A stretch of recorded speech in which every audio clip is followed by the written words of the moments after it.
Sejam bem-vindos e bem-vindas.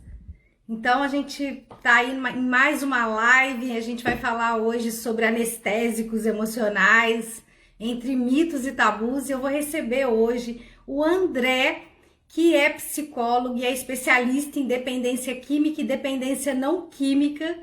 Então, vai ser uma live muito especial. O André já chegou. Boa noite, Daniel. Seja bem-vindo. Então, vou chamar aqui o André da live. Cristiane. Boa noite, Cris. Olá, tudo bem? Olá, boa noite, tudo Boa bem? noite. Seja bem-vindo. Muitíssimo obrigada, Etienne. Eu quero agradecer o convite. Para mim, eu sempre digo, né? Para mim é uma delícia. Eu fico muito feliz de poder falar sobre um tema que eu sou apaixonado, né? Quem me conhece sabe, né? O quanto que eu sou apaixonado por essa temática, por esse tema, e ainda poder trazer reflexões para que a gente possa desenvolver uma melhor qualidade de vida saudável diante, né, dessa sutileza que são os anestésicos nas vidas das pessoas, né? Então, muitíssimo obrigada pelo convite. Gente, então eu estou conversando pessoalmente, assim, né? Eu falo pessoalmente porque a gente não se viu presencialmente, a gente se conhece aí como profissionais aí. Eu admiro muito você como pessoa, como profissional, sua fala, assim, que ajuda tantas pessoas. E que bom, eu te agradeço por ter aceito o convite aí para poder trazer um pouco mais de informação para as pessoas e qualidade de vida, né? Com certeza, para mim, que eu que agradeço novamente. Eu acho que é um tema que a gente precisa falar, que a gente precisa trazer para refletir, né? É um tema que está na vida das pessoas a todo momento, por isso que eu falei, é muito sutil, né? Se a gente não se dá conta, a gente de repente começa a avaliar, começa a perceber, a gente vai ter a constatação de que os anestésicos, ele está na vida de todo mundo, né? Mesmo a gente achando que não. Né? Então, vou trazer aí algumas questões para que a gente possa pensar, que a gente possa refletir. E aí, às vezes, eu falo muito para as pessoas, né? Quando a gente constata algo em que até então eu não tinha percebido, é um baque, né? Eu falo que é um choque, né? Mas eu acho que é importante, principalmente quando a gente fala aí de algo tão, quando a gente fala das dependências, né? Algo tão discriminatório ainda nos dias de hoje, né? Sim, sim. Muito bem. Então, você está falando direto de Portugal, né? Isso mesmo. Aqui Então, já é obrigada. sexta-feira, né? Aqui já é sexta-feira já. Então, obrigada também por você ter flexibilizado o seu horário aí para poder falar com a gente. Então, eu te agradeço. Então, primeiramente, acho que você podia definir para a gente o que a gente está nomeando como anestésico emocional, para que as pessoas possam fazer uma diferenciação do anestésico comum que as pessoas conhecem, né?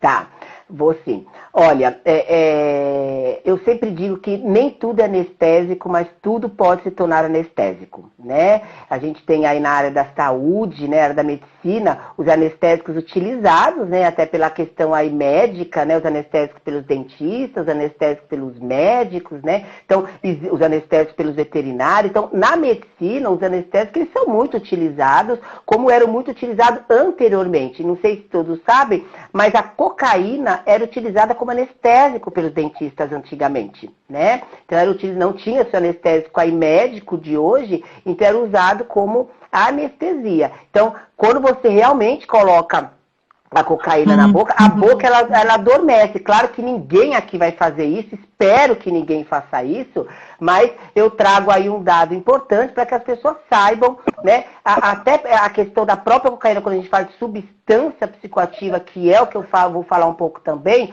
que eu acredito, que eu vejo a questão aí das substâncias psicoativas como anestésico. E prova disso é exatamente a questão aí da cocaína, quando a gente coloca na língua, na ponta da língua, adormece, né? E prova também quando os dentistas utilizavam aí para fazer as suas cirurgias, para fazer os procedimentos aí. Então, os anestésicos, é aquele que vai me preservar ou proteger ou impedir, né? Quando a gente fala proteger e prevenir e proteger, que eu falo, e evitar, eu não estou dizendo na questão saudável. Eu estou dizendo no impedimento de sentir, no impedimento de entrar em contato com aquela sensação, com aquele sentimento que até então eu não consigo dar conta, né? E aí eu vou depois esmiuçar um pouco mais.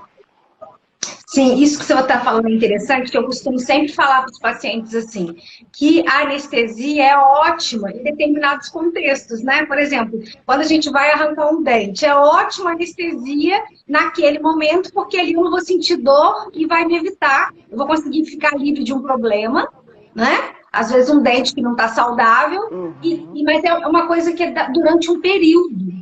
Né? Então, agora, se a gente pega e fica anestesiado o tempo todo, a gente coloca em risco a nossa própria vida. Então... Você sabe que... Né? Pode falar. Não, pode falar.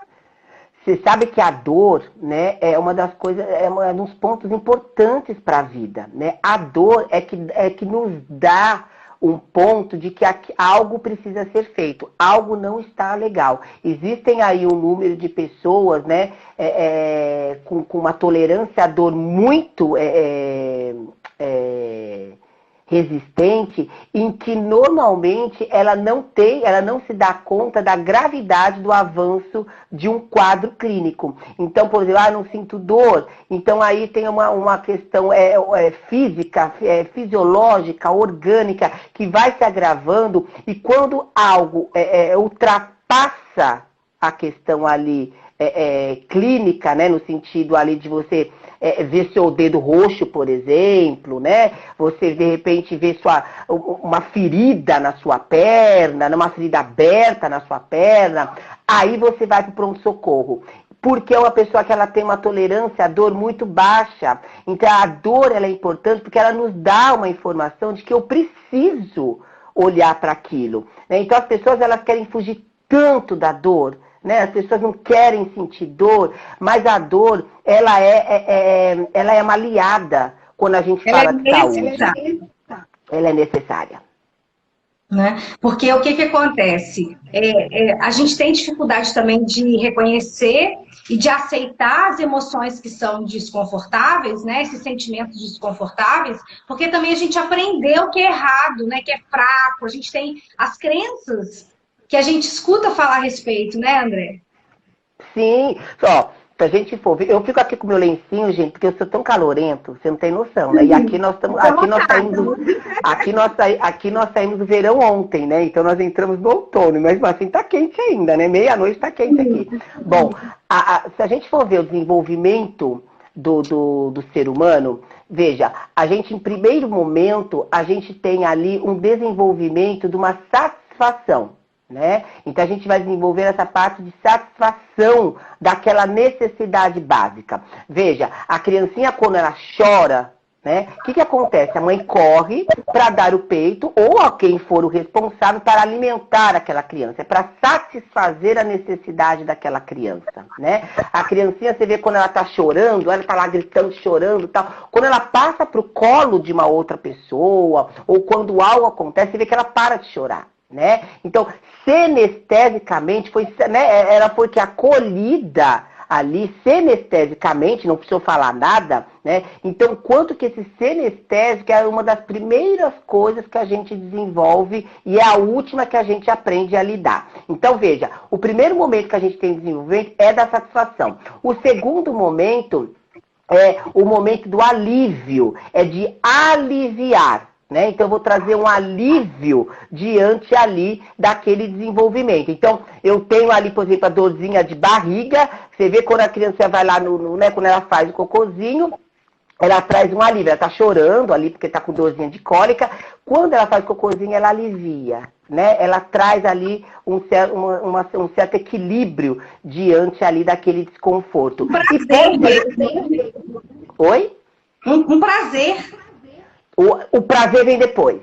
Aí o terceiro momento é o prazer. É onde a gente começa a trazer realmente aquela sensação de prazer quando algo é feito, quando algo é adquirido, quando algo acontece. Então, veja, tudo está interligado na parte sinestésica.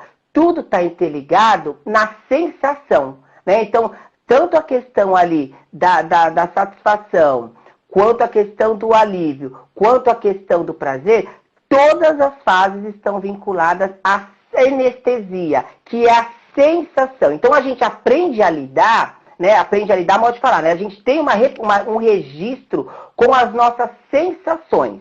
Então, a gente normalmente se baseia muito nas nossas ações diante das nossas sensações. O anestésico vai entrar realmente para isso. Mas antes das sensações, vem os sentimentos.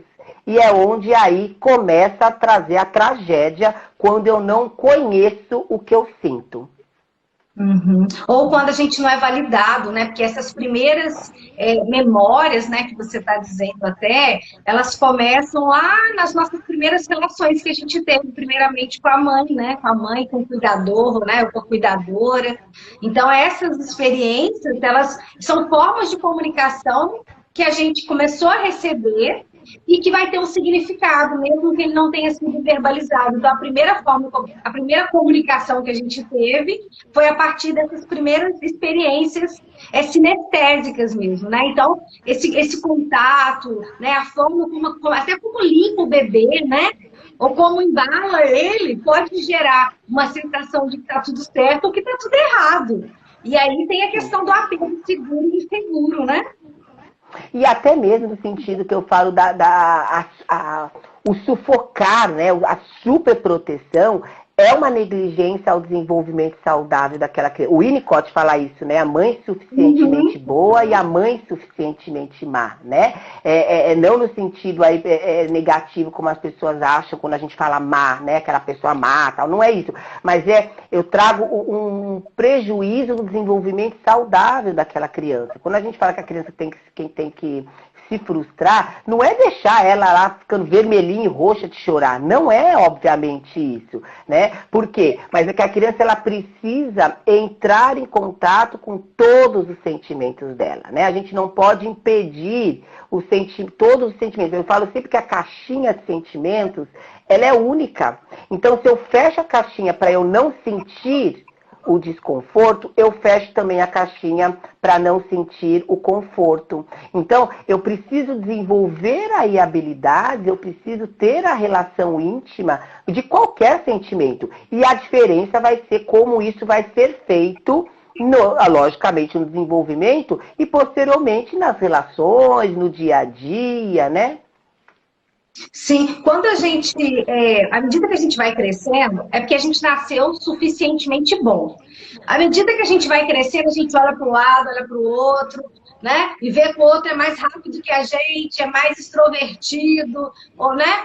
E aí vem alguém, um adulto, e fala, olha lá seu irmão, né? E começa essas comparações elas vão sendo colocadas dentro da nossa bagagem e a gente vai internalizando essas falas como verdades absolutas. E essas verdades, uma mentira contada muitas vezes, ela se torna uma verdade, né, André? E isso vai trazer uma repercussão. Vai trazer, na verdade, na análise psicodramática, a gente chama isso de figuras internalizadas, né? Eu vou internalizar figuras, eu vou internalizar modelos em que não está encaixado na minha personalidade, em que não está encaixado na minha identidade. Só que eu brigo com aquilo, né? Eu brigo ali. Eu sempre digo, né? Você vê que mandam para terapia os tímidos, né? Manda para terapia os tímidos, porque ele tem que ser um extrovertido, ele tem que se comunicar, ele tem que falar. Mas ninguém manda para terapia um extrovertido, onde muitas vezes o extrovertido é inconveniente, ele é invasivo, né? Mas ninguém manda o extrovertido para terapia. Manda lá o tímido, em que muitas áreas o tímido ele tem um sucesso enorme. Muitas áreas é preciso uma pessoa mais reservada, uma pessoa ali que ela consiga, de repente, manter ali uma reserva. Então, mas colocar o tímido é ruim, o extrovertido é bom, que é isso que está dizendo, né? Então, a gente vai criando rótulos, né, de alguns perfis, em que a pessoa ela não quer ser. Quando a gente fala, isso é ciumento, né? Ninguém quer ser ciumento. Então, a pessoa nega na hora, né? Não sou ciumento, né? Isso é tímido. Não sou tímido. Então, tem alguns perfis em que as pessoas elas começam a negar pelo próprio rótulo de que a própria sociedade ou as pessoas colocam ali, né? Mas a própria inveja, sentimentos ali também, a inveja, não sou invejoso. A inveja, todos os sentimentos, ela tem dois lados, né? A inveja, quando eu olho para a coisa do outro e gente, como eu queria ter também. A inveja, né? A inveja que me impulsiona a ir atrás, é uma inveja saudável, né? Agora, aquela inveja em que eu preciso destruir o outro para que eu tenha, aí obviamente que não é saudável. Como o amor também, né? O amor, Esther, minha linda, um beijo para você. Como a questão do amor. O amor é colocado como maravilha, né? O amor é colocado como tudo de bom. Porém, ninguém olha ali para o outro lado quando o amor ele é obsessivo. Quando o amor ele tapa um buraco, né? Que é meu esse buraco. Então, aquele amor ele não pode sair nunca. O crimes passionais é isso, né? Quando eu cometo crime, quando alguém não quer mais um relacionamento comigo, na verdade, eu não perdi aquela pessoa. Porque como aquela pessoa morreu, o que acontece? Eu não perdi aquele amor. Ela morreu. Então, veja, qualquer sentimento, ele vai ter dois lados. E é isso que eu falo para as pessoas. Eu me conhecer diante das minhas sensações, dos meus sentimentos, né? Eu me observar, a gente começa a criar uma certa intimidade com os meus sentimentos e eu começo a desenvolver recursos e estratégias para lidar de forma saudáveis com eles. Sim, até porque, André, é uma ilusão aquela questão do amor romântico, né? No amor romântico, as músicas reforçam muito isso. Eu gosto muito de música, eu vejo quanto que elas são tidas como verdades absolutas, e a gente fica numa visão infantil de que alguém vai vir e vai nos salvar, e vai nos completar, né? Essa visão romântica, ela faz com que as pessoas acreditem, principalmente essa questão, a mulher, né? A mulher acha que ela tem que fazer a relação dar certo. Eu até... onde que eu coloquei, gente? Cadê minhas frases? Eu escrevi umas frases aqui para poder fazer uma provocação aqui para você. Eu coloquei assim, algumas frases que as pessoas falam, tá? Estuda, que a gente vê, ou escuta ao longo da vida, e que isso vai ter um reflexo nisso que a gente está falando da dependência e da codependência. Ó, estuda para não depender de homem. Vai ficar para titia. Né? Vai ficar para titia, né? Não arruma ninguém? Como assim? Você está nessa idade e não arrumou ninguém ainda? Existe sempre uma expectativa, né? Se a gente não está namorando, tem que arrumar um namorado. Se a gente não casou, tem que casar. Se casou, tem que ter filho. Tem toda uma expectativa. Outra frase. Tenho que fazer essa relação dar certo. O fato da pessoa achar que ela tem que fazer a relação dar certo, seja o homem ou seja a mulher, né? A gente pode manter uma dinâmica disfuncional, porque se a gente tem a ideia de que se não deu certo, a gente é fracassado, né? Sendo que quando há um relacionamento, a gente precisa considerar que a responsabilidade é de ambos, e uma coisa só vai dar certo, uma relação só vai dar certo se ambos estiverem disponíveis e investindo nisso, né? Outra frase aqui. Tem que casar virgem, senão vai ficar falada. E isso faz com que as pessoas fiquem em relacionamentos assim, ó, que tiveram aquela primeira experiência, não foi legal, perceberam que existe um abuso, uma manipulação, mas continuam ali porque fica com medo mesmo do que vai ser, né, depois disso. e ninguém vai querer se relacionar comigo. Então, isso acontece também. Eu vejo que os homens também estão vivenciando muito essa questão dessa necessidade de aprovação. O mito, né, dessa questão do homem, da virilidade, né, que ele não pode sentir, isso tudo gera todo alimenta essa dinâmica da dependência, da codependência. Eu queria que você falasse a respeito dessas crenças, dessas falas que estão internalizadas nas pessoas que chegam no consultório pra gente, né? Eu acho que essas e outras frases, né, como eu falei, as figuras internalizadas, elas vão vir com peso muito grande, né? Veja, quando vem aquela frase, né, vai ficar pra titia, como se ser titia é ruim, né?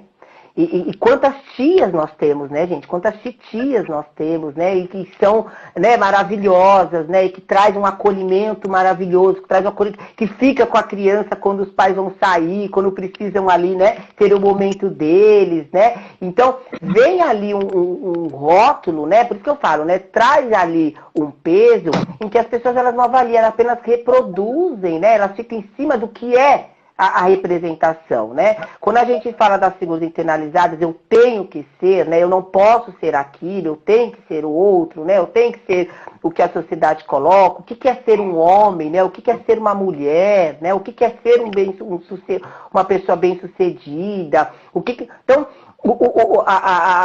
as fases quase, né, gente? Então, a gente já tem muito isso, né? A parte acadêmica, né? Então, então aos 18 anos, 17 anos que eu tenho que escolher a minha profissão. Mas por que eu não posso escolher aos 30 anos? Né? Por que eu não posso escolher aos 40 anos? Hoje a gente tem muitas pessoas fazendo transição de carreira, né? Porque depois de um processo terapêutico, elas assumem. Putz, porque não era ela, né? Era o pai, era a mãe, era a avó, era o tio, porque tinha uma família toda de advogado, então foi fazer direito, uma família toda de médico que foi fazer medicina. E ainda isso, né? Algumas profissões que são valorizadas, né? Não são todas, então as pessoas precisam fazer aquelas profissões, né? E tem aquele discurso muito em peso, né? Eu amo meu filho da forma que ele escolhe a vida, da forma que ele é, e aí ele escolhe fazer as cênicas, né? Eu até falei com o Nil, que eu fiz uma live com ele, né? E aí quando o filho fala que vai fazer as cênicas, os pais viram e falam, não, antes você tem que escolher uma profissão, depois você faz as cênicas, né? E as cênicas, ela é uma profissão, né? Como o cozinheiro também é uma profissão, então assim, qualquer profissão, né? É importante que a gente, como você falou, da desvalidação. E aí, para eu ser aceito, ou para que eu não chateie meu pai, minha mãe, meu tio, minha avó, minha família, seja lá o que for, ou eu estou, de repente, desde a adolescência, eu entrei no banco, eu fui bancário quando eu tinha 14 anos. Então, eu entrei no departamento jurídico e fiquei lá até os 22. Então, quando eu fui prestar o vestibular aos 17 anos, que eu entrei na faculdade com 17 anos, foi conversado comigo para eu fazer direito, que o banco ia pagar para mim metade da faculdade e depois ali já eu iria para como estagiário e quem sabe depois, futuramente, como advogado. E aí eu falei, mas puxa vida, mas eu queria psicologia, né? Eu quero psicologia, eu não quero direito, né? E aí eles falaram, mas aí psicologia a gente não paga. A gente paga o direito, porque você está na área jurídica. Eu falei, mas vocês vão me demitir? Não, demitir não. Bom, então vocês vão estar pagando da mesma forma, né? Mas veja, muitas pessoas fazem a escolha por onde está. Já que eu estou aqui no direito, vou fazer direito. Já que eu estou aqui na loja, né, vendedor, vou fazer administração. Já que eu estou aqui na parte de contabilidade, vou fazer contabilidade. Não é o que eu escolho. E é o que a gente ouve, né? Faz aí, porque a gente já está no caminho, né? Então você já está no caminho. Você está 9 anos namorando, minha filha, melhor já dar seguimento. Porque 9 anos namorando, precisa dar seguimento. Então, veja, eu começo a ter desconfortos emocionais. Porque eu começo a ter o quê? Sensações desconfortáveis no meu dia a dia, né? Eu começo a não ter energia no meu dia a dia. Isso não vai ser de uma hora para outra. Isso vai o quê? Trazendo ali todo um acúmulo até chegar no momento que eu não consigo, né? Eu não consigo mais. Aí Eu não escolho, eu vou tomar cerveja para anestesiar. Eu vou tomar o café para manter acordado. O anestésico, ele não é escolhido, inicialmente, tá? O anestésico, ele encaixa. Ele encaixa.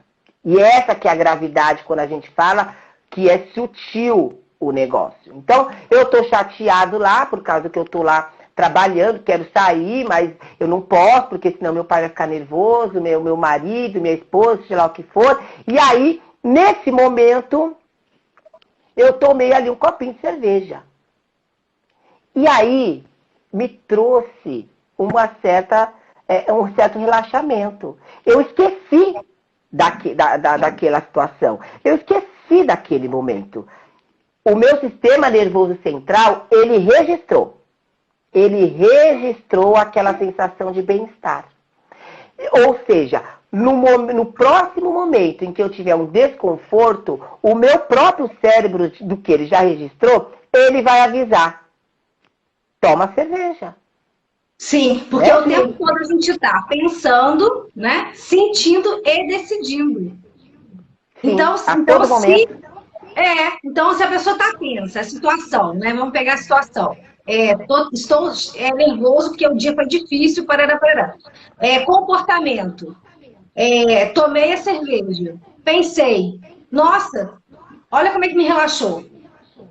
Então, a tendência é a gente repetir, né? Manter aquele círculo ali. Então, a gente recebe a informação e a tendência nossa é repetir. Por quê? Porque a gente entra numa zona de conforto, né?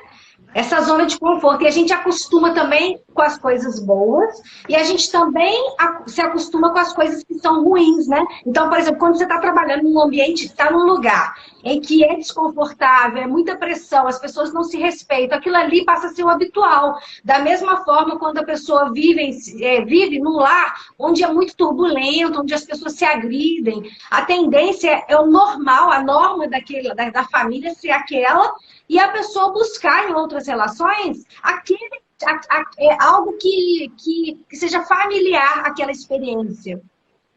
Que eu suporte, né? Que eu suporte. Então você vê muitas pessoas, por exemplo, eu pego, dou uma cheiradinha e vou para casa à noite, né? Uhum. Eu pego, dou uma bebidinha e vou para casa à noite. Ou eu chego em casa, jogo lá meu videogame, que hoje nós estamos aí num aumento enorme das dependências de telas. Eu vou lá, jogo um videogamezinho e tal, pronto, né? Me dá um relaxamento. Então, eu trago os anestésicos para suportar aquilo, né? Mas também nós não estamos só direcionados a algo desconfortável, né? Por isso que eu falei, é algo que eu não consigo dar conta. Quando eu estou muito feliz, quando eu estou muito eufórico, você vê as pessoas, elas ficam, a ansiedade, por exemplo, né? A ansiedade, quando eu estou muito eufórico, quando eu estou muito agitado, estou muito feliz, porque eu consigo um emprego novo, por exemplo, eu não consigo, às vezes a gente ouve isso, né? Eu não estou conseguindo me conter dentro de mim. Eu não estou conseguindo me conter dentro de mim. Então a pessoa, ela não consegue dar conta disso, dessa euforia toda. E aí ela vai lá, usa-se um anestésico, sutilmente, e aí ele encaixa. Por isso que o anestésico, ele vai muito encaixado por personalidade, né? Você não vê, por exemplo, uma pessoa depressiva, por exemplo, dependente de maconha. Você não vê. É raro. Você vê uma pessoa, né, a pessoa que tem o quadro depressivo depende de maconha, tá? Ela vai encaixar uma substância mais estimulativa, né? Então, uma pessoa mais agitada, ela encaixa num anestésico mais rebaixador, né? Um anestésico alucinógeno, que relaxa, que rebaixa. André, mas você tá falando que relaxa? Qualquer substância psicoativa, ela vai ativar o sistema nervoso central. E o sistema nervoso central, ele vai receber essa informação. As drogas, elas são separadas em alucinógenas, em relaxantes, né? Relaxantes e as eufóricas. E as depressoras. Eu não posso ser negligente aí, porque isso é ciência, é real. Por isso que encaixa diante da própria personalidade. Então, mesmo, você vê que ao meio das comemorações, é regada a anestésicos, né, gente? Se a gente for pensar, bebida, né? Anteriormente, quando nascia uma criança, era distribuído aos homens charutos, né? Eram distribuídos ao homem charutos, que eram distribuídos, né, porque tem todo um ritual, o charuto. Em geral, o dependente, ele é ritualístico, né? Ele tem um ritual, né? Então ele vai fazer ali o ritual. Por isso que a gente fala que eu preciso observar, eu me perceber, eu me observar, eu entendo, né, o quanto que eu estou vulnerável né, o quanto que eu estou vulnerável àquele comportamento. Nossa, mas que coisa chata, eu vou ter que então observar tudo. Qualidade de vida saudável, ela é trabalhosa. Ela é, porque nós estamos muito na era do imediatismo. Nós estamos na era do imediatismo. Nós não podemos mais sentir desconforto, nós não podemos mais sentir dor, nós não podemos... Então, assim, surgiu algo desconfortável, tem que desaparecer. Eu tomei um remedinho agora, não passou a dor de cabeça, daqui meia hora eu tomo outro. Não passou em uma hora, daqui uma hora eu tomo outro. Eu vou no médico, no psiquiatra, ele passa o remédio, tomei hoje. No dia seguinte, se não melhorou, o médico é porcaria. Esse remédio não está funcionando, sendo que é 15 dias mais ou menos. Vou para terapia hoje, fiz uma sessão, mas continua a mesma coisa. Uma sessão, sendo que eu estou com um quadro há 10 anos. Né? Eu que tenho dependência, eu recebo muito isso, né? André, eu preciso de uma consulta urgente pro meu filho, pro meu marido e tal. Olha, eu não tenho horário agora essa semana. Pode ser pra semana que vem? Não, eu preciso pra hoje e tal. E aí eu acolho. Tem que acolher, né? Então eu pergunto, quanto tempo tá essa angústia? Né? Quanto tempo tá assim? Não, né, eu descobri essa semana, tal. Tá, quanto tempo tá em uso? Uns 15 anos. E uma sessão você acha que vai resolver. Então, veja, as pessoas querem eliminar, mas também a parte também confortável, a parte também feliz. Porque eu estou num evento em que a gente vê muitas pessoas numa festa, numa comemoração, no dia seguinte as pessoas falam, gente, eu lembro partes, não é tudo que eu lembro. Gente, eu nem sei. Ou seja, eu não estou no aqui agora. Eu não consigo, por isso que eu falo, nem tudo é anestésico, mas tudo pode se tornar anestésico. Por isso que eu vou me observar. Eu sempre dou o exemplo do café, porque o café é algo muito aí na mão de todo mundo. O café, ele não é utilizado para manter ninguém acordado. O café, ele não tem esse objetivo, né? Agora, se o café, ele tem esse papel na minha vida, a gente ouve muito isso, preciso tomar café para ficar acordado. Eu tenho que me atentar. Eu tenho que me preocupar, porque o café não é para isso. Aí eu vou desenvolvendo uma dependência à cafeína, que quando eu não tomo café, por exemplo, de manhã, me dá dor de cabeça, me dá irritabilidade. A gente vê o chocolatra, né? A gente fala, chocolatra. Se existem o chocolatra. Tem pessoa que come um chocolatinho todos os dias. Tira aquele pedacinho. Ou seja, anestésico, ele não está pautado em quantidade, porque um pedacinho desse chocolate, ele muda totalmente seu humor se você não comer. Muito interessante isso, né? E aí, o que acontece? Quais são esses anestésicos emocionais que você já falou de alguns, mas eu queria que você falasse dos mais comuns, assim, que você observa que as pessoas utilizam. Olha, os anestésicos emocionais, né? Todos os anestésicos vão ser emocionais, como eu falei. Ele vai o quê? Ele vai anestesiar o que eu sinto. Ele vai anestesiar, na verdade, a sensação, tá? Então, na verdade, se eu não conheço o que eu sinto, eu só vou me pautar na sensação. E aí, a sensação que eu quero desaparecer. Se eu aprendo a fazer a leitura do que eu estou sentindo, essa sensação ela vai ser amenizada a partir do momento que eu começo a dialogar com o que eu sinto, né? Agora, se eu não conheço o que eu... Porque pode-se ter a mesma sensação com vários sentimentos. Então, por exemplo, eu estou irritado. Estou lá irritado, estou bravo, estou pé da vida, e aí me dá dor de cabeça. Ataca minha dor de cabeça. Eu quero aliviar aquela dor de cabeça.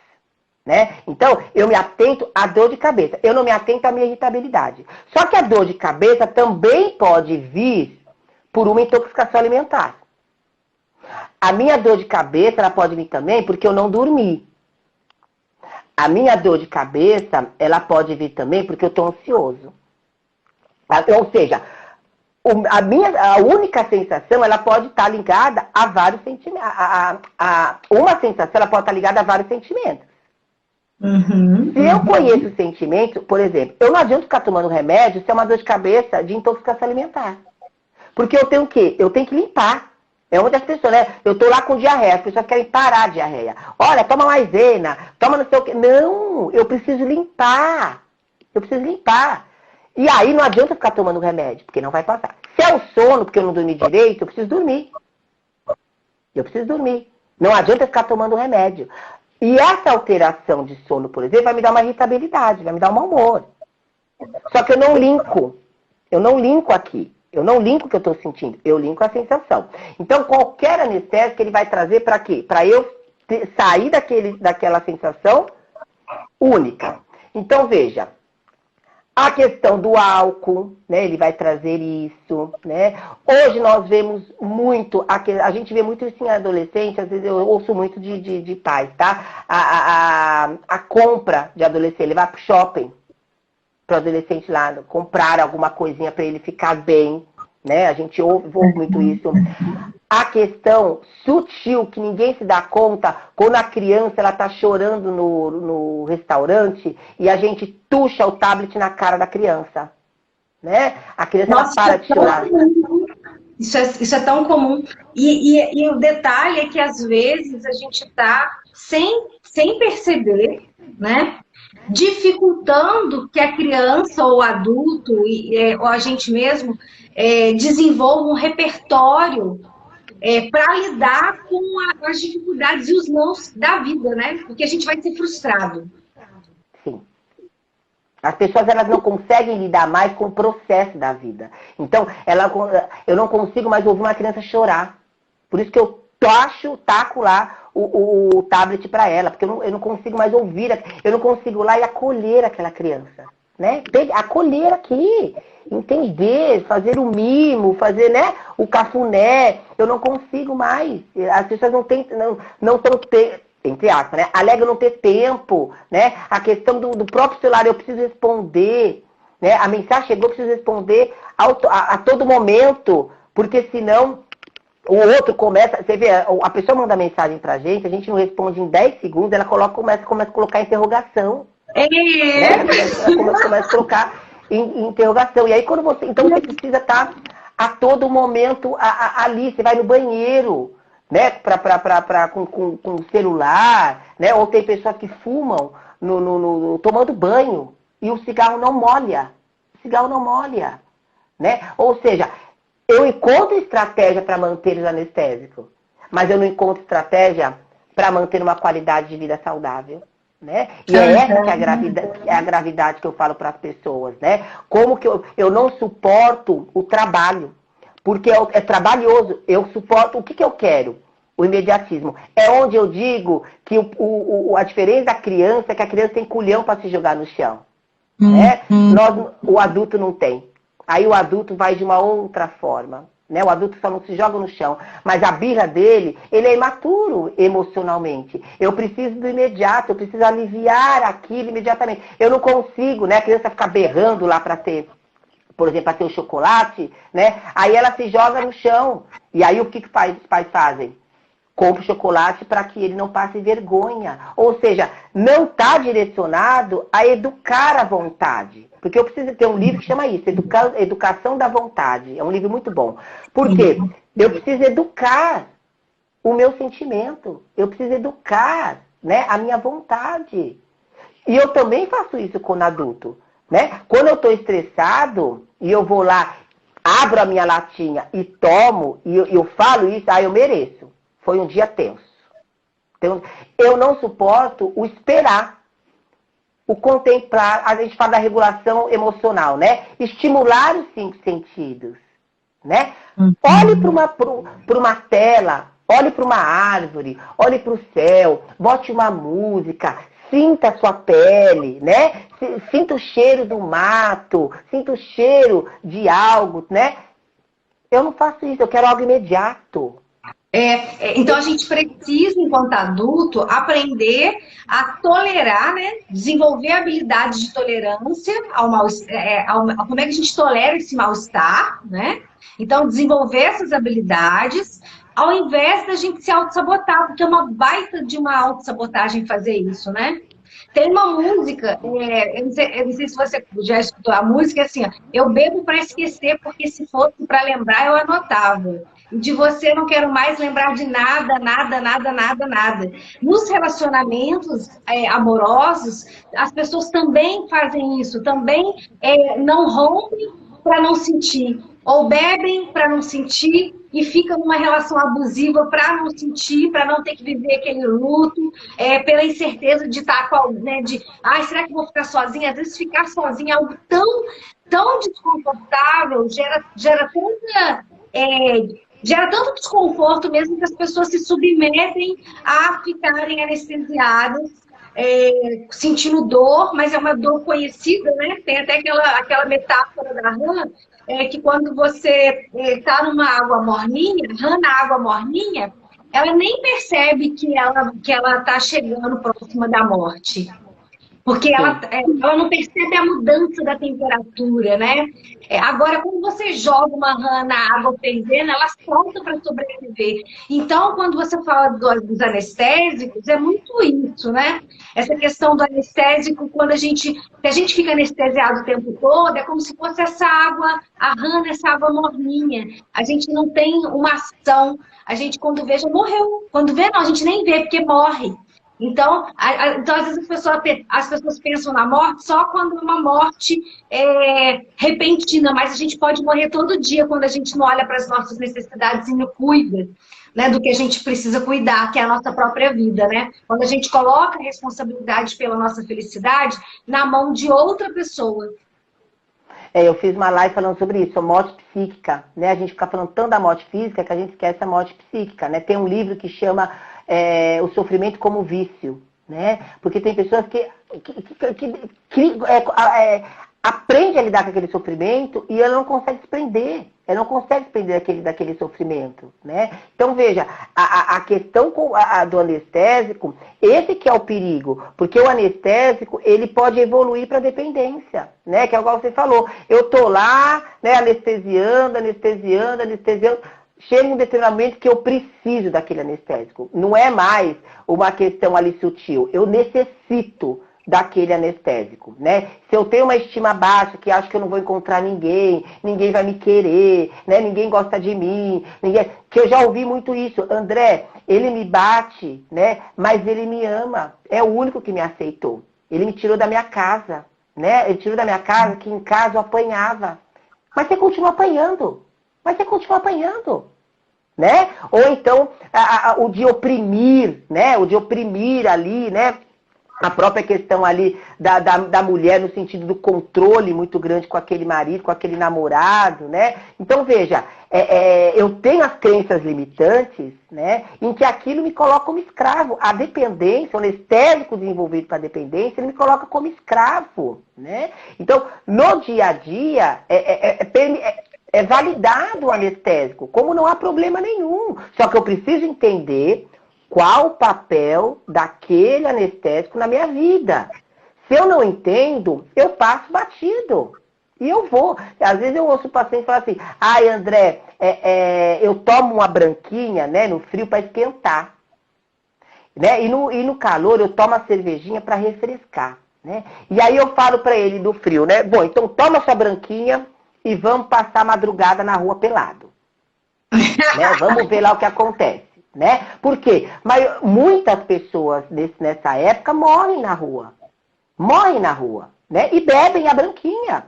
Né? Uhum. E morrem. Por quê? Porque eu anestesiei o corpo. Eu não dou conta que meu corpo está morrendo. Porque está anestesiado. Então não é que eu não sinto frio. É porque está anestesiado. Então, olha a gravidade, né? Eu não sinto, eu me coloco em uma vulnerabilidade, eu me coloco em risco. Você vê pessoas, por exemplo, que às vezes caem, né? Abre a testa e no dia seguinte tá sangue pisado e aí fala, gente, mas onde eu caí? Por quê? Porque eu tô anestesiado, de repente sofre um trauma na cabeça e não sentiu, né? Pessoa se coloca vulnerabilidade na questão sexual, né? Eu tô cheirado, tô fumado, e aí eu tô com tesão, porque, né? Porque me dá tesão quando eu uso substância, tal. E aí eu pego, eu quero transar. Então aí eu saio transando, não uso preservativo, nem sei com quem eu transei, tal. E aí depois de um tempo, começa a ter algum sintoma, vai fazer o exame, tá com alguma DST. Mas como que eu peguei? Meu Deus, e agora? O que aconteceu? Não sabe nem com quem foi. Então, olha aí a vulnerabilidade que eu me coloco. Ou achar que... Eu tenho um paciente que ele fala, André, eu só consigo ter relações sexuais se eu usar estimulantes, né? Se eu cheirar, se eu usar ali o Tadalafina, que é do Viagra, e se eu beber. Eu falo, você já fez sem? Né? Você já fez? Não, na primeira vez foi assim, já e deu certo. Então registrou o quê? Que eu só consigo dessa forma. E o medo é tão grande de não dar conta do desempenho, é tão grande o medo, em que eu não me arrisco a fazer sem. E aí a gente vai o que envolve aí, né? O desempenhar, a frustração, o medo. Então, são o quê? Sentimentos. Exatamente. É muito comum mulheres fazerem isso, essa questão de relaxar, porque não tem mesmo intimidade e com o próprio corpo, e tem uma dificuldade aí de se expor na relação, na própria relação sexual mesmo, e relacional. E os homens também é comum usarem para poder chegar na mulher, né? É muito comum assim isso. E aí isso atrapalha, inclusive, a resposta sexual, né? No caso do homem ali, às vezes ele não tem uma resposta justamente porque ele cedeu ali no uso ali da bebida ou da droga ali, que vai afetar a resposta sexual. E a mulher, ela usa aquilo para relaxar e aí ela se torna escrava daquilo também, né? Depende daquilo para poder, às vezes depois nem lembra que sentiu prazer, não sabe nem como é que foi. E essa coisa de camuflar a própria dor, né? Porque se a pessoa tem a relação e ela bebe porque ela sente um pouco de dor, então ela vai beber porque aí ela fica mais relaxada, e aí ela nega, como ela não sente, ela não busca a ajuda correta para poder tratar, porque se ela está sentindo dor também, ela tem alguma questão que precisa ser vista. E essa questão da anestesia, ela prejudica enxergar e cuidar para tratar aquilo que realmente precisa ser cuidado, né? Sim.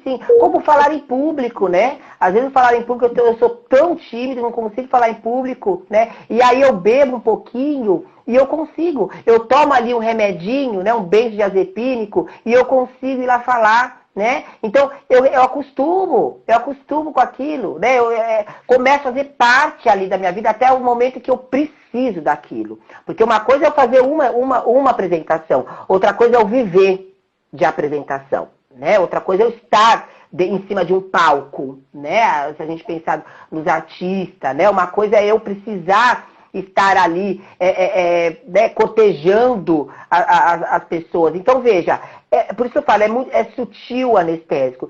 Se eu não me conheço diante das minhas sensações, diante dos meus sentimentos, se eu não me observo, esses anestésicos eles vão desenvolver para dependência. Né? E aí, isso não vai ser de um dia para o outro. Estudos mostram que é em torno de 7 a 10 anos que eu começo a me preocupar com aquele anestésico que se tornou dependência. Então, veja, já estamos num nível, gente, um nível crônico. Que, né, um dependente, ele nunca vai regredir. Né? Um uso aqui abusivo, né? Quem faz uso abusivo, ele pode desenvolver para dependência. Ao contrário, nunca vai acontecer, que é o que eu falo, é crônico, é uma patologia em que eu vou ter que lidar com ela minha vida inteira, né? Então, eu anestesio para suportar aquele relacionamento, porque eu tenho filho, porque é uma questão financeira que a gente vê muito, porque eu acho que eu não tenho capacidade. Puta, André, eu tô casada há 10 anos, parei de trabalhar para cuidar do filho. Como que eu vou voltar para o mercado? Então eu tenho a fantasia de que eu não vou conseguir me manter, me bancar, seja lá o que for. Então eu preciso me segurar aqui, né? Eu preciso me manter aqui porque é o que tem, né? Aquele emprego que eu estou há 15 anos, 20 anos, né? Como que eu vou pedir as contas, André? Como que eu vou sair? Então veja, as pessoas elas não se responsabilizam pelas suas escolhas, estão com medo de decidir. de escolher. Por quê? Porque elas têm a fantasia de que elas não vão dar conta. Vai ser tranquilo? Eu já digo não, mas é óbvio que não. Isso é fato, né? Mas há possibilidades. E é isso que eu sempre falo para o paciente. Imagina o pior cenário. Qual que é o pior cenário? Eu falo para ele. Aí ele fala lá. Ixi, então tudo que vier abaixo é lucro. Tudo que vier abaixo vai ser lucro, né? Já que você está esperando o pior cenário, e aí, nesse pior cenário, a gente desenvolve possibilidades para esse cenário. Então, se eu já desenvolvi possibilidades para esse cenário, tudo que vier abaixo é lucro. Porque aí eu começo a ter o quê? Esse empoderamento, né? Eu empoderar, né? A possibilidades. E claro que eu vou ali diante das minhas sensações, diante dos meus sentimentos, que eu preciso, eu falo para os meus pacientes, eu preciso de vocês inteiro aqui.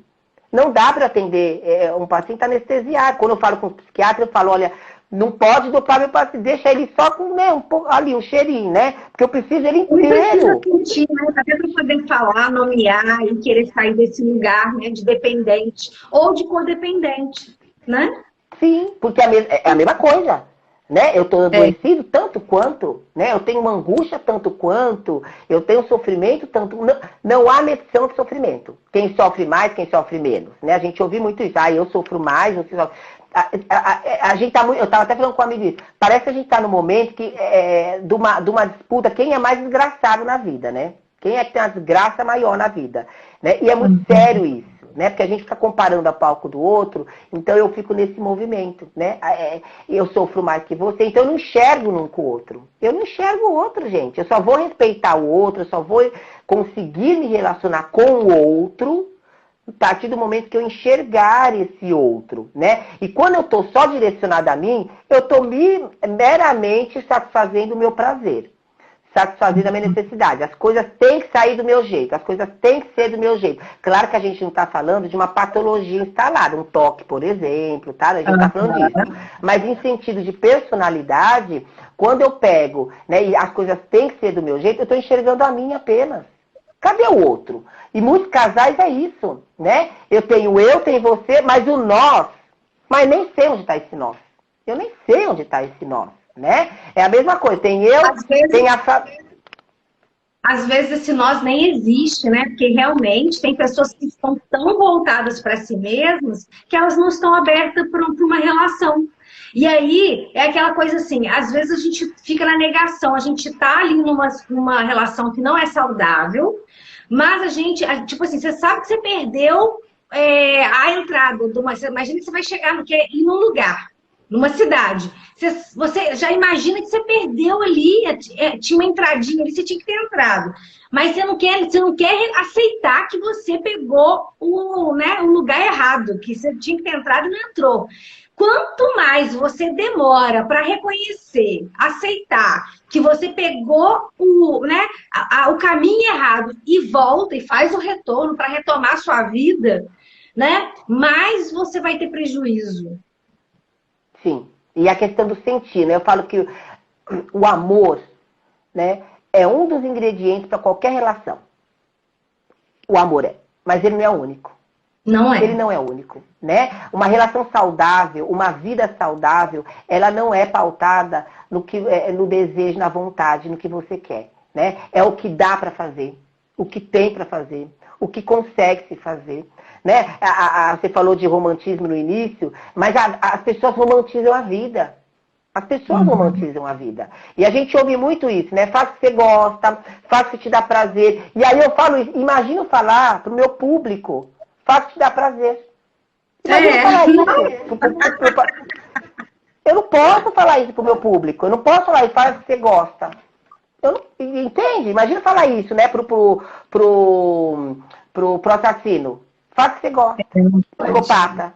Então, a gente romantiza demais. E não dá para ter qualidade de vida saudável, não só satisfazendo o prazer, não só satisfazendo a vontade. E eu acredito piamente, qualquer patologia, inclusive a dependência, pode ter qualidade de vida saudável. Porque eu vou reeducar, né? Eu tenho possibilidade, eu tenho repertório, eu não posso passar uma trajetória apenas de existência.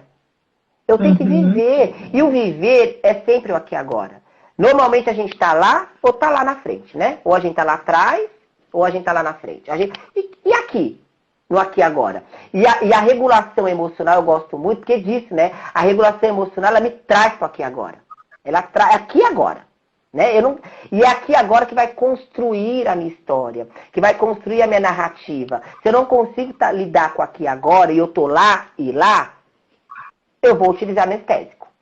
É fácil, porque ou eu tô arrependido, deprimido do que eu não fiz, do que eu deveria ter feito, ou eu tô desesperado para fazer, para chegar, né? E aí, obviamente, eu não tô aqui. Eu nunca tô aqui. Eu falo para as pessoas, a gente está leviano ao mundo. Eu falo que as pessoas não estão no momento de usufruir. Ninguém sabe, do trajeto da sua casa ao seu trabalho, a escola, seja lá o que for. Você sabe quantas árvores tem? Você sabe quantas padarias tem? Quantas farmácias tem? Porque nós não olhamos. Nós não contemplamos, né? Nós não contemplamos. E a gente precisa também aprender a se perdoar, né? Porque a nossa criança, ela entendeu, atribuiu um significado para muitas experiências que a gente teve e muitas coisas que a gente entendeu, que a gente escutou, que a gente aprendeu, não é verdade. Então, mas a gente acreditou que era verdade até enquanto adulto, e isso fez com que a gente tomasse inúmeras decisões que nos custaram muito caro ao longo da vida. E se a gente não se perdoa, né? Se a gente não se perdoa e não se autoriza a olhar para isso de uma forma muito respeitosa, né? E também entendendo que teve um porquê dos nossos pais terem ensinado determinadas coisas para a gente, terem falado. É claro que a maioria das coisas não foi intenção, pode ser que em algum caso possa ter sido intencional, mas numa tentativa de nos proteger, muitas vezes eles só reproduziram aquilo que eles aprenderam. Né? Mas a gente agora, como adulto, a gente precisa fazer um movimento para a vida, né, André? Um movimento para a vida.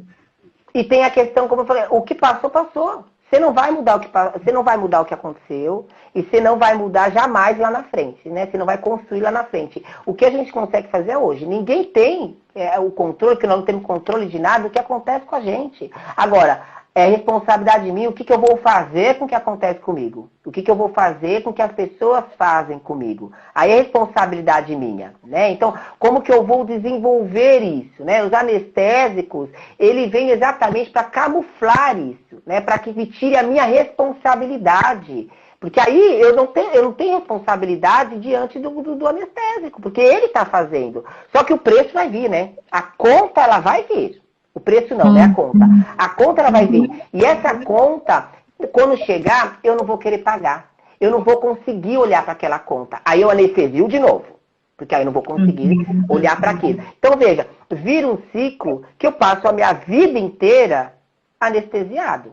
Né? E é pesado quando eu olho para trás e vejo o quanto que eu apenas existi e não vivi. Né? Então é pesado quando a gente olha para essas questões. Por isso que eu falo, quando a gente tira os anestésicos, o que sobra? Né? Eu falo, a gente não pode. O que sobra ali? Quem sobra? Como sobra? Né? O que temos ali? E aí, diante disso, a gente vai desenvolver recursos e estratégias para aquele real, né? Para um eu real. Quando você fala no sentido sozinho, né? Eu sempre brinco com as pessoas, né? Eu nunca tô sozinho, né? Eu sempre tô comigo. Quando a gente aprender a lidar, a estar com a gente, nunca mais a gente vai se sentir só. Mas eu preciso aprender a estar comigo. Porque se eu não consigo estar comigo, eu vou precisar sempre do outro para se sentir preenchido. E é tão interessante, né? Porque eu não consigo ficar 10 minutos comigo e quero que o outro fique. E quero que o outro saia comigo. E quero que o outro viaje comigo. E quero que o outro... Mas eu não consigo viajar comigo. Eu não consigo me levar para um restaurante. Eu não consigo ficar em casa. E eu quero que o outro faça isso. Então, veja, eu tiro a minha responsabilidade. E aí você falou, aí eu delego para o outro. Só que quando eu estou na mão do outro, que é a mesma coisa quando eu estou na mão do anestésico, eu sou um mero fantoche. Porque aí obviamente, eu viro né? Obviamente o que o outro vai me determinar. Então, quando a substância lá, quando o anestésico ele fala, me use, eu tenho que, né, para eu te dar aí o que você quer, aí eu preciso. Então, né, tanto as questões químicas quanto as não químicas, como a gente falou, né, dos jogos, das compras, da comida, eu sempre falo para as pessoas, né, o que você está comendo aí, né? Que sentimento você está comendo, gente? Que sentimento que você não está conseguindo dar conta, né? Então, trazer essas reflexões para que o paciente, as pessoas, né, gente, consiga fazer a leitura de si, para que a gente possa desenvolver uma melhor qualidade de vida saudável. Porque eu sempre digo, quanto mais pessoas saudáveis, mais relações saudáveis nós vamos ter, né? Mais relações saudáveis nós vamos encontrar na nossa trajetória. Fácil? É fácil. É fácil, só que é trabalhoso. E como as pessoas elas não querem ter trabalho, como a gente falou lá no início, então a gente vai para o mais fácil, que o imediatismo é o mais fácil. Aí sim. Então você vê que as pessoas começam as coisas. Todo mundo começa. Só que ninguém mantém. E o que eu preciso é manter. As pessoas não conseguem manter uma rotina básica. É o que eu sempre falo para as pessoas. Você consegue tomar água? Você consegue comer? Você consegue ter um xixi clarinho? Você consegue ter um cocô não muito duro e nem muito pastoso? Você consegue ter qualidade de sono? Você consegue isso? Isso é o básico. Uhum. Porque quando eu ouço nossa, André, não tive tempo nem de ir no banheiro hoje. Nossa, André, não tive nem tempo de eu tomar água. Bom, então você não está conseguindo manter nem o básico. E se você não consegue manter o básico, você não consegue manter mais nada. Mais nada. E é onde as pessoas se frustram. É muito interessante isso que você está falando, né? Porque isso é tão...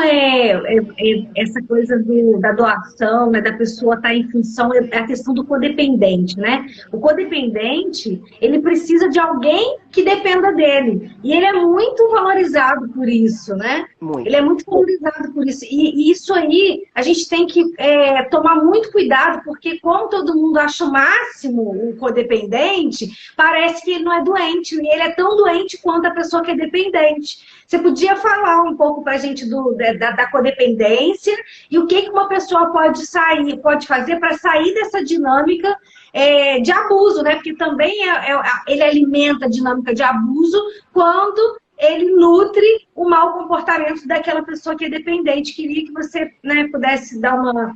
Na verdade, o codependente está anestesiado também pelo outro, né? Ele está anestesiado pela história do outro, ele está anestesiado pela vida do outro, né? Quando eu estou muito direcionada ao outro, né? Quando eu estou muito para o outro, eu estou nada para mim, né? Quanto mais eu estou para fora, menos eu estou para dentro. Isso é fato, né? Então, o codependente, ele está muito dependendo do quê? Desse outro. Aquela pessoa muito prestativa, né? Aquela pessoa muito disponível.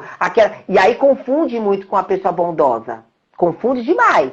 E temos que ser bondoso, temos que emanar amor. Isso é fato. Só que eu preciso entender, né? Até onde que eu não apareço.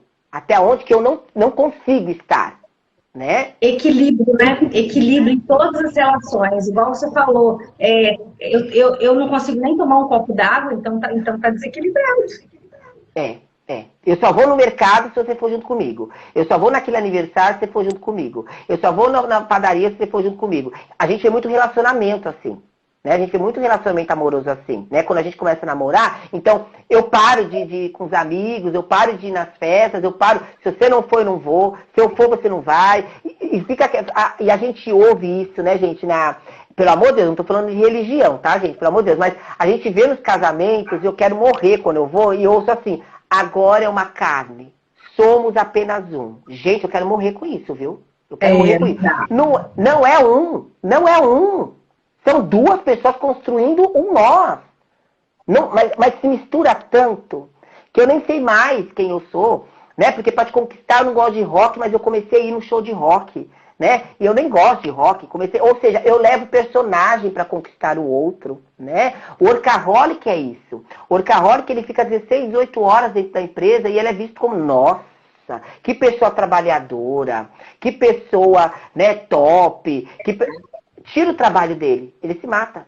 Ele não dá conta de estar sem trabalho, né? Então, o codependente, ele é isso. Ele precisa, na verdade, do outro para ele não se enxergar, para ele não entrar em contato com ele. Então, o outro, ele vira um anestésico boicotador dele.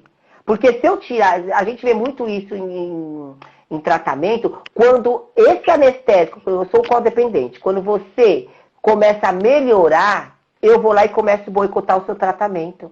Por quê? Porque você começa a melhorar e aí eu automaticamente eu tenho que voltar para mim.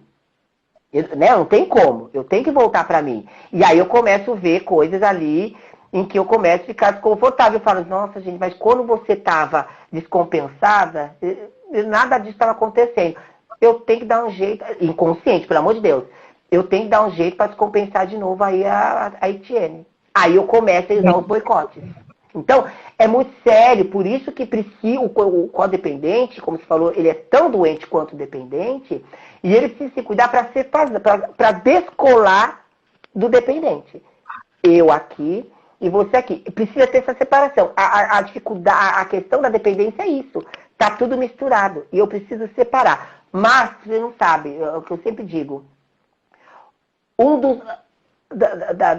do público, né, do grupo mais afetivo que eu conheci até hoje, são os dependentes. Uhum. É o grupo mais afetivo que eu conheci até hoje.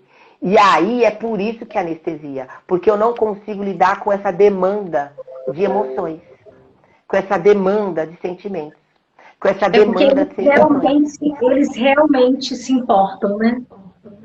Tem. Claro que a gente não pode generalizar, né? Existem pessoas maldosas, como eu falei, né? Existem pessoas maldosas, pessoas malvadas, lógico. Mas o dependente, ele é afetivo. Você pode ver, ele é afetivo, né? Ele é próximo, só que tem uma patologia.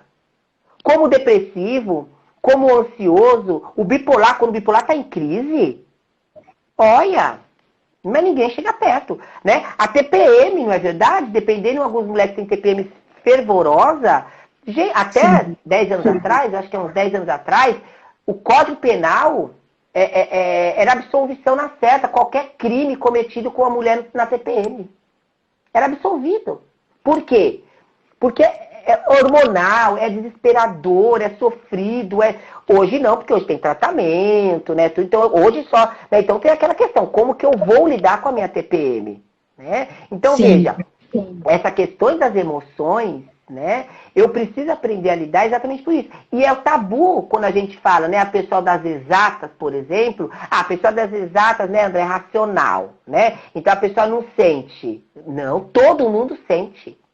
Todo mundo sente. A questão é eu preciso desenvolver habilidades para sentir. Eu preciso conhecer esse sentir, né?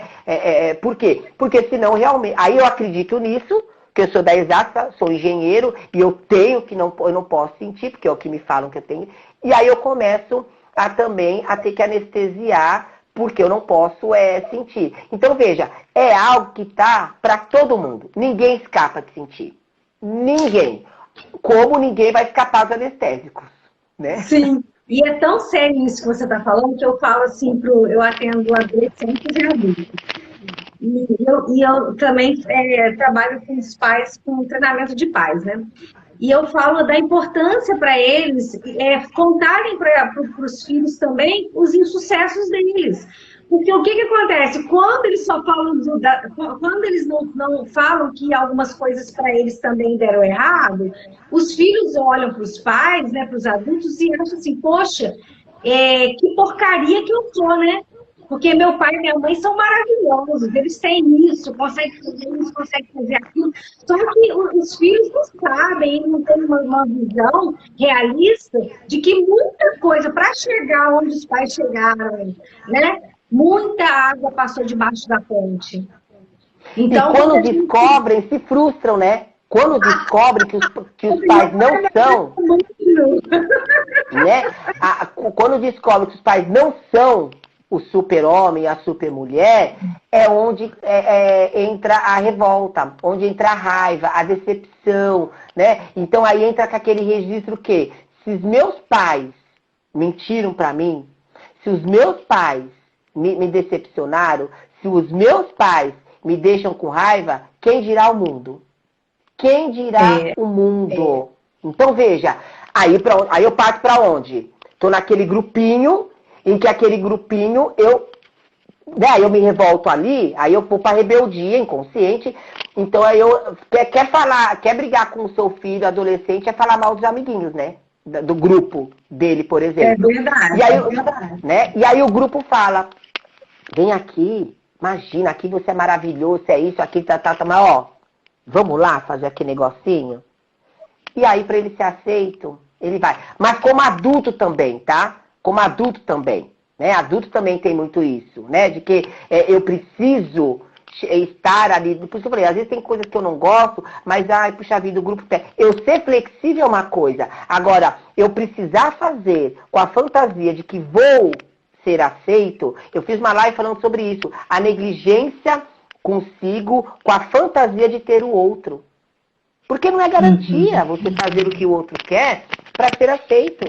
Não é garantia. E não é só adolescente. Então, leva à frustração, leva ao abuso, né? Tem uma série que é até baseada em fatos reais, se chama Golpe do Amor, na Netflix. Tem 2 casos reais de mulheres que passaram situações de abuso. Em uma delas, o marido tem o comportamento justamente que você tinha comentado, do excesso de zelo, que é interpretado como amor. E, na verdade, não era amor, era controle. E a outra personagem também que se anula completamente para poder estar casada com a pessoa. Então, tem uma série de coisas, assim, de comportamentos que são muito destrutivos, mas que muitas vezes a gente não reconhece, né? Essa que é quando a gente fala da dependência emocional, que parece que só quando é físico, quando está registrado, né, quando tem marca, que é validado como violência. E, na verdade, a gente precisa entender que há várias formas, né, que a violência psicológica, de minimizar, de considerar que a outra pessoa ela é menor, ela é inferior, não, você tem que dar graças a Deus, ainda bem que tem eu, né, que você tem a mim, né? São falas assim, ai, o que seria? Nossa, como é que tá seu corpo, né? Que corpo, que feio, né? Então, minimizando a pessoa, se a pessoa já tem uma crença de desvalor, de desamor, de desamparo, né? Todos nós temos, mas dependendo do nível que a gente tem, isso vai ser assim, muito forte, vai ter um significado forte naquela pessoa, e aquela pessoa vai deixar de ir para a vida. Né, a vulnerabilidade, né? Esse oco, esse vazio, né? Se eu não sou construído por mim, né? Se eu sou construído por todo mundo, menos por mim, eu estou vulnerável ao mundo. E a questão dos anestésicos, da dependência, é isso. Ela vai te dar o que você quer. Então, né? Se você tá lá com uma estima baixa, tá, né? Sentindo nada, e chega alguém, veja, qualquer esse relacionamento abusivo começou com uma sedução. Começou ali com uma conquista, né? Como a própria questão das substâncias psicoativas, como a própria questão do álcool, como a própria questão das compras compulsivas, do jogo, da internet e tal. Começou a me dar o que eu preciso, né? Me deu o que eu preciso. Então, começou na sedução. Foi seduzindo, né? E aí eu ligo 10 vezes. Ai, 10. Gente, ai, que bonitinho. Ligou 10 vezes pra mim hoje, gente. Ai, que romântico, gente. Ai, que lindo. Né? E perguntou bonitinho o que eu comi de manhã, o que eu comi no almoço, que roupa eu tô usando, né? Ai, onde você tá? Liga a câmera pra eu te ver, né? Mentira, pra saber onde tá. Pra saber se tá em casa. Eu tinha uma paciente que ela chegava no consultório. Ela tinha que ligar a câmera pro namorado saber que ela chegou no consultório. Né? Ela tinha que fazer isso. E ela tinha que mostrar, inclusive mostrar a mim. Então, veja, entra como um zelo e entra como romantismo. Como carinho. Surpresa. Fazer a surpresa toda hora. Para chegar lá, para ver se pega alguma coisa, né, gente? Para ver se pega alguma coisa, então chega a surpresa. E eu vou o quê?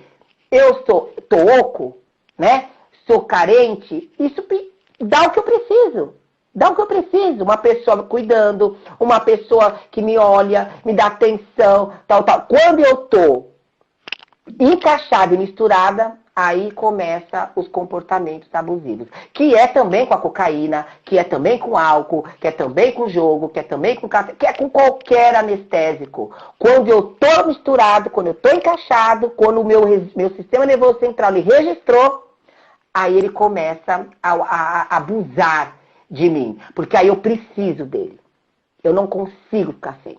Se eu ficar sem, me dá diarreia, me dá dor de cabeça, alteração de humor, eu não consigo dormir direito, eu começo a ficar com medo, então começa pensamentos invasivos, eu começo a ter várias questões que chamam assim de abstinência, porque aí eu preciso. E a sensação real, a gente chama isso de vínculo compensatório, a sensação real que é, eu não consigo viver sem. Eu não vou dar conta sem. E eu já ouvi muitas pacientes falar isso. André, a sensação é que me tira uma parte. Tira uma parte minha. Tem uma música, né? Eu adoro música, né? Então, aquela avião sem asa, queijo sem goiabada, sou eu. Sou eu, assim sem você. Né? Sou eu, assim É sem muito você. sério. É muito sério, isso não é romântico. Eu falo, isso não é romântico, isso é uma tragédia. Não. E a pessoa, e ela realmente acredita. Eu não sei, André, o que fazer sem a substância, sem o namoro, sem o emprego. Sim. Eu não sou nada. Quando eu me pego, né, quando eu me construo em cima, de repente, do meu emprego, e não tem mais emprego, a gente é aposentado, né, quando se aposenta. Né? O quanto que deprime. Porque ele fala, e agora? O que eu faço agora? Quem eu sou? Como vai ser minha vida agora? Porque passou 35 anos, 40 anos, os workaholic, tá? Voltado para o trabalho. Voltar Sim. totalmente para o trabalho. Então, veja que isso é muito sério. Os anestésicos é muito sério. É muito sério. E a dependência mais ainda, porque ela me faz escravo. Né? Eu me torno escravo. Né? E o escravo é aquele que não tem pitaco. Não tem pitaco. Ele só precisa fazer. Ou seja, só precisa usar. Você precisa, como você falou, né? Desqualificar o outro. Não vai aguentar. Você não encontra mais ninguém. Se não for eu, mais ninguém você encontra. Ninguém vai te querer. Olha como você tá. Olha não sei o que, sem filho. Quem vai querer mulher com filho? Quem vai querer mulher com filho? Né? Ou então homem, né? E você, olha aí, barrigudo. Ou não sei o que, tal.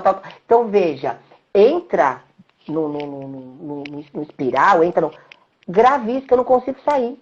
E esse livro, Sofrimento como Vício, ele mostra muito isso.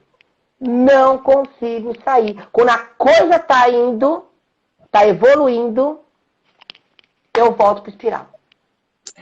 Na verdade, por exemplo, numa relação de abuso, né, a pessoa que é o abusador, ela está jogando, né? É um jogo e só tem uma possibilidade, ela ganhar. Então, enquanto a vítima está tentando encontrar um jeito de resolver aquele problema que a outra pessoa está trazendo, ela já está voltando, né? Enquanto a vítima está indo, ela já está voltando já, porque na verdade ela não quer resolver o problema, ela quer manter o controle. Sim. E eu te pego na vulnerabilidade, né? Por isso você não consegue nunca sair. A teia de aranha, né? A teia de aranha, né? Eu pego você na vulnerabilidade. Você já não está conversando mais com seus amigos, você não está conversando mais com a sua família, você não está mais se relacionando com ninguém. Ou seja, só tem a mim. Que é a questão da dependência, né? Você ficou num repertório onde só pessoas usam, você já se afastou dos seus amigos que não usam, da sua família, já brigou com todo mundo, a família não te aguenta mais, botou você pra rua, você não sei o quê, você não tem mais ninguém, você só tem a minha droga.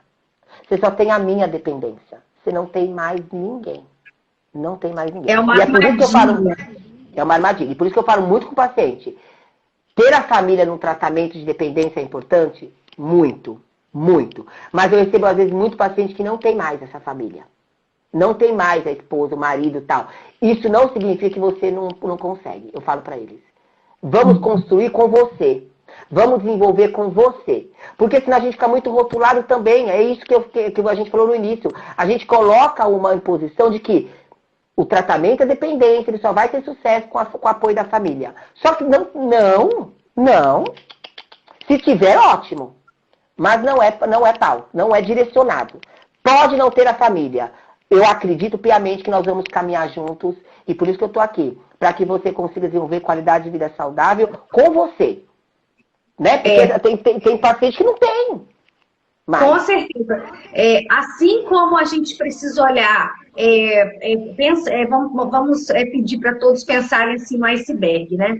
Se a gente olha só para aquela pontinha do iceberg que a gente visualiza, a gente está olhando só para o comportamento aparente. E a gente precisa olhar para o que está submerso, né? O que está por trás dessa pessoa que precisa de anestesia, né? Então, se a pessoa é atodependente, o que está por trás desse comportamento de precisar que uma outra pessoa dependa dela? Para que a gente possa, sim, olhar com mais empatia, igual você está falando, mais empatia, mas não no sentido da gente também colocar o outro como vítima, porque se a gente está colocando alguém como vítima, a gente está se colocando como alguém superior, e aí a gente tira o poder daquela pessoa olhar para os próprios recursos, né? Acessar os recursos necessários para ela sair daquela patologia. E se a gente é a pessoa que está alimentando isso, a gente precisa repensar essa postura, porque a gente não está ajudando, e é muito egoísmo a gente manter alguém dependente da gente. Sim. Sim, e grave, né? Porque aí você está cometendo um crime, né, gente? Quando a gente mantém alguém com a gente, é em cárcere privado emocional, né? Cárcere privado, ele é crime, né? Então, cárcere privado também emocional é crime também, né? Então, por isso que é importante eu me perceber, eu me observar, eu me sentir, né? E isso que vai nos dar aí um direcionamento para que a gente possa desenvolver uma melhor qualidade de vida saudável diante das circunstâncias da minha realidade, que a única verdade que nós temos é a nossa realidade, não a outra. Não, e o anestésico é me tirar da realidade. Eu ficaria aqui, ó, te escutando. Passa rápido, né? Eu já te admirava, mas agora eu admiro mais ainda, assim, eu te agradeço imensamente. Eu sei que muitas pessoas vão assistir depois, né, a sua fala, a nossa fala, e tenho certeza que isso vai chegar ao coração de muitas pessoas que vão repensar a forma como encara essa dependência, né? E até para se permitir e caminhar para um modo saudável. Então, eu te agradeço imensamente você ter tirado o seu tempo, aí era para você estar dormindo agora, e você está conversando com a gente. Então, te agradeço imensamente. Né? Agradecer as pessoas que passaram por aqui, as que estão até agora nos escutando, nos vendo, e pedir para as pessoas também compartilharem esse conteúdo com mais pessoas, pedir para o pessoal seguir o André. O trabalho do André é muito maravilhoso, então se vocês puderem ir lá, seguir, compartilhar, ele gera informação que pode salvar vidas, né? Então, eu te admiro muito e te agradeço por você ter se dedicado para esse momento com a gente, tá bom? Muitíssimo obrigada. E queria que você fizesse uma mensagem final aí também.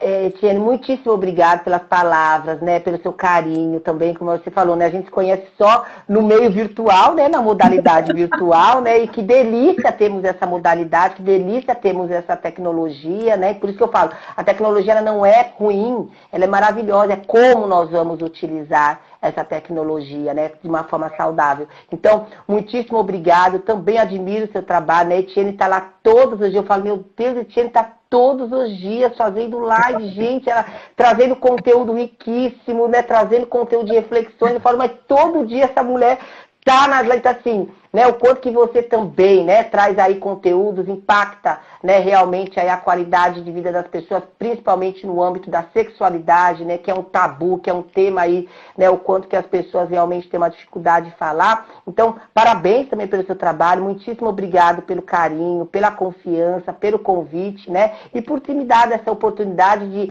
falar sobre esse tema, sobre essa temática que eu sou apaixonada. E sucesso, né, para nós aí, espero que possamos aí realmente impactar e chegar o maior número de pessoas para que a gente possa realmente desenvolver qualidade de vida saudável.